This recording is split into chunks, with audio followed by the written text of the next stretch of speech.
E aí, gente, tudo bem? Hoje eu postei aquele primeiro vídeo falando sobre a garrafinha, né, que tá aqui. E uma galera gostou, então eu voltei. Eu tô sem cabelo, como vocês podem ver. Deu um tempo desde que eu gravei aquele vídeo. E eu tava... Demorou outro tempo pra gravar, porque eu tava gravando ali na minha cama, ali do lado. Mas eu queria gravar aqui e eu não tava conseguindo uma maneira certa de apoiar a câmera e tudo mais, mas eu consegui. E como uma galera pediu lá, eu vou gravar um pouco sobre a minha experiência, como é que foi ela dentro do Hmoon, como que é, o que é e tudo mais. E é isso. Espero que gostem. Enfim, antes de eu explicar o que foi o Hmoon, como foi aquela experiência lá, eu preciso contar pelo menos para a galera que não sabe o que é um Model United Nations, o que é, né? Model United Nations são simulações do modelo das Nações Unidas e basicamente são adolescentes ou tem comitês universitários também que simulam um comitê das Nações Unidas. E lá um monte de gente representa diplomatas de vários países do mundo e nesses países a gente tem que tipo defender os nossos interesses ou no caso nos interesses dos países que a gente representa em algumas questões políticas, sociais, econômicas, sejam elas do passado, do futuro ou do presente. Entendido? Vamos lá para o Hmoon. O Hmoon é o Harvard Model United Nations, é o modelo das Nações Unidas de Harvard, aquela universidade tal contemplada dos Estados Unidos. Além de ter sido a criadora desse modelo, foram os primeiros a desenvolver um evento desse antes mesmo da ONU existir, quando ainda era a Liga das Nações, e é o maior modelo das Nações Unidas do mundo, tem tipo 3 mil pessoas participando todo ano.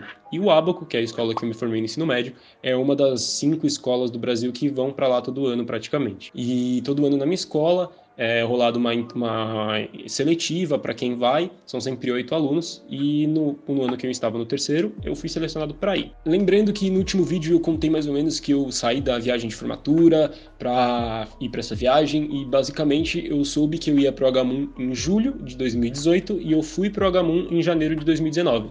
Nesses 6 meses de intermédio, além de ser os 6 meses que eu estava me preparando para o vestibular e fazendo o vestibular, eu fiquei me preparando para o comitê, porque como é um evento que vai gente do mundo inteiro e são os melhores delegados do mundo inteiro, a gente tinha que se preparar bastante. O meu comitê foi o CSTD, que é o Commission of Science and Technology for Development. Era uma comissão que cuidava de ciência e de tecnologia para o desenvolvimento do mundo. Então, eu e mais a minha dupla, que é a Isa Daré, essa foto da gente aqui, um beijo, Isa, a gente representou o Chile nesse comitê. E o que a gente tem que fazer, certo? A gente vai lá, a gente pesquisa bastante sobre o projeto, então o tema do meu comitê era sobre inteligência artificial. E dentro desse tema geral, a gente tinha 3 vertentes, que era a inteligência artificial no mercado de trabalho, a inteligência artificial e os seus impactos em questões de dados, então Big Data e toda aquela questão do Facebook enfim, análise de dados do mundo e inteligência artificial no escopo militar, ou seja, armas autônomas, armas automáticas e tudo mais. Sabendo disso, a gente estudou bastante e se preparou. Chegando lá, tinha gente do mundo inteiro, então o Abaco é uma ótima escola, mas ela não é uma das 10 melhores escolas do Brasil. Porém, lá no Hmoon tem sempre a galera das 10 melhores escolas dos seus países, basicamente, do mundo inteiro, e consequentemente essa galera também era muito inteligente. A gente chegou lá, a gente ficou 8 dias em Boston e os 4 primeiros dias a gente se divertiu e depois os outros 4 foram a simulação, né? A gente chegou aí a assistir um jogo da NBA, a gente conheceu o Museu de História Natural de Harvard, conhecemos o campus de Harvard e do MIT, porque a simulação ela acontece no Sheraton de Boston, que é um hotel gigantesco, porque a universidade não suportaria o tamanho do evento. E a gente foi conhecer o campus da universidade, foi fenomenal e tal. Chegando no comitê, a gente via lá, são 80 pessoas, é em dupla, então são 40 delegações, e é uma grande competição, para falar a verdade. Enquanto que as simulações do Brasil, elas se preocupam definitivamente em procurar soluções, quando elas são bem estruturadas, lá fora é tudo uma questão de competição para conseguir ganhar as famosas menções, que são prêmios pelo bom resultado ou a sua boa performance dentro do evento. E porque normalmente essas atividades extracurriculares, elas servem muito para você ingressar em alguma universidade grande lá fora.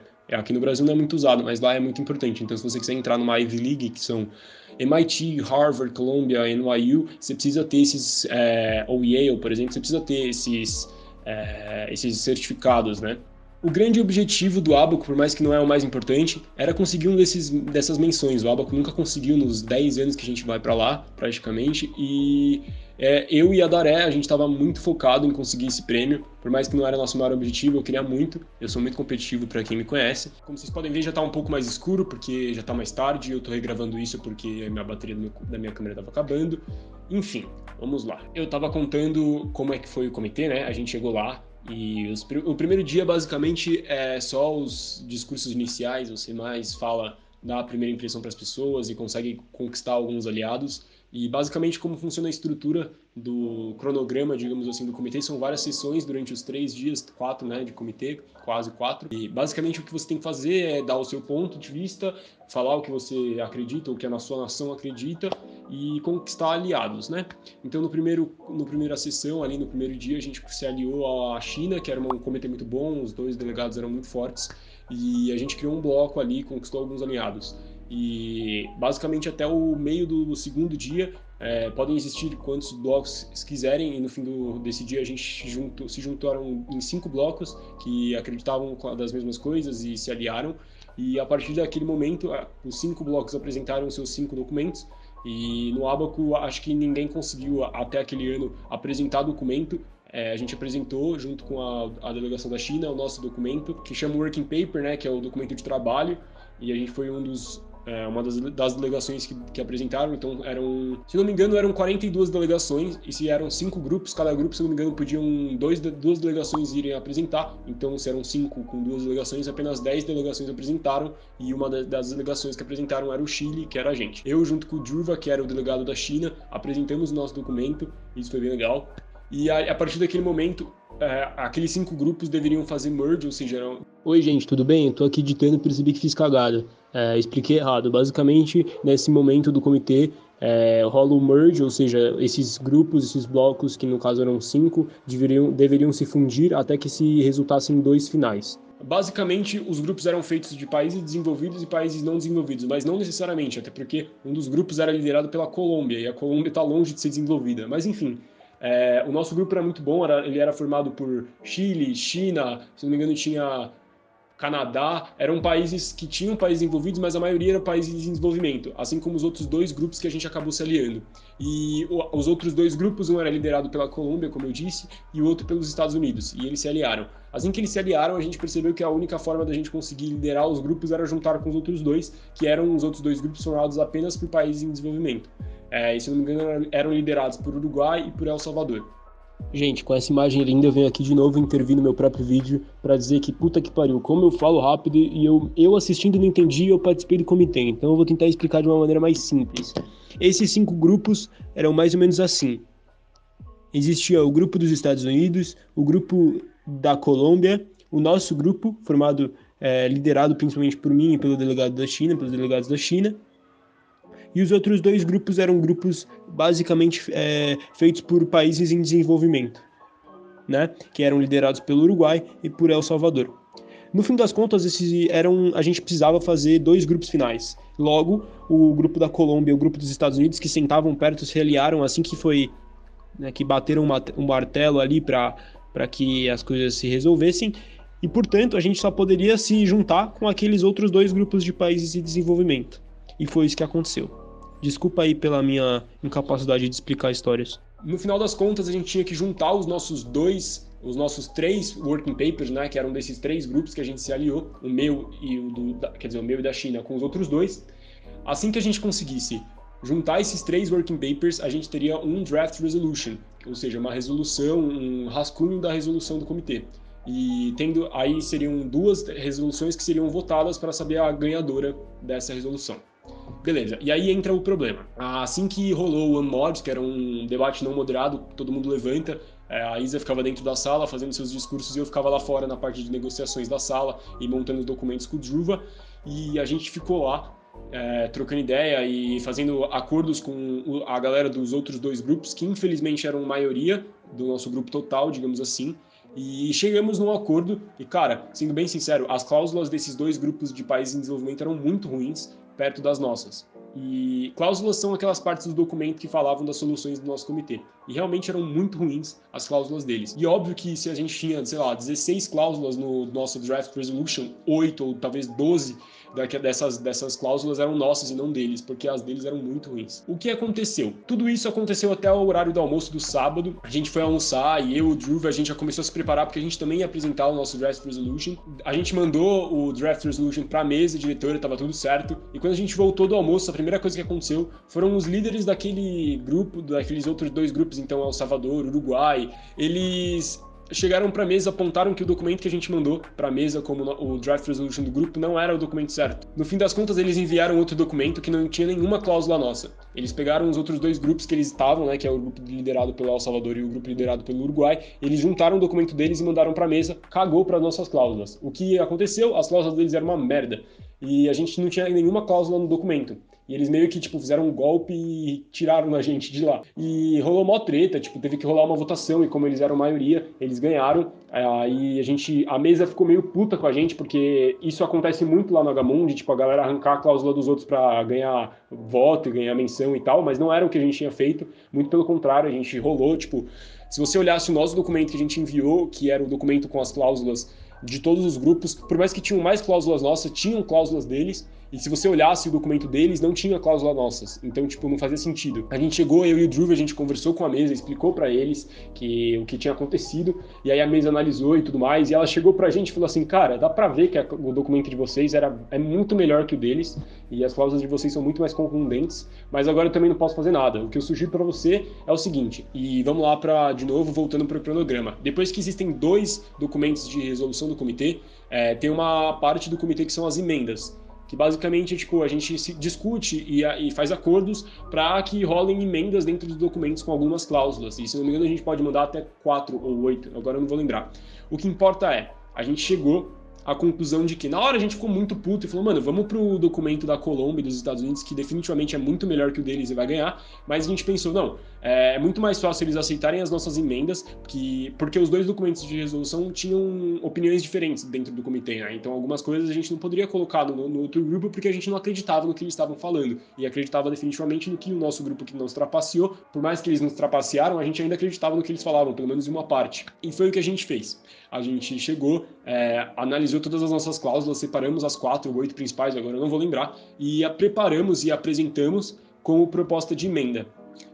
E eles, se não me engano, a mesa até criou uma exceção da gente apresentar essas emendas, porque normalmente as emendas elas não são apresentadas, e a gente foi apresentar. Então eu e o Drew fomos lá, apresentamos as emendas, os 4 capítulos, as 4 cláusulas que a gente achava que era mais pertinente para estar dentro do Draft Resolution, para dar uma fortificada para ele, para a gente pelo menos ter a chance de ganhar. E mesmo assim, no fim das contas, aquela galera liderada por El Salvador e por Uruguai, eles não aceitaram as nossas emendas.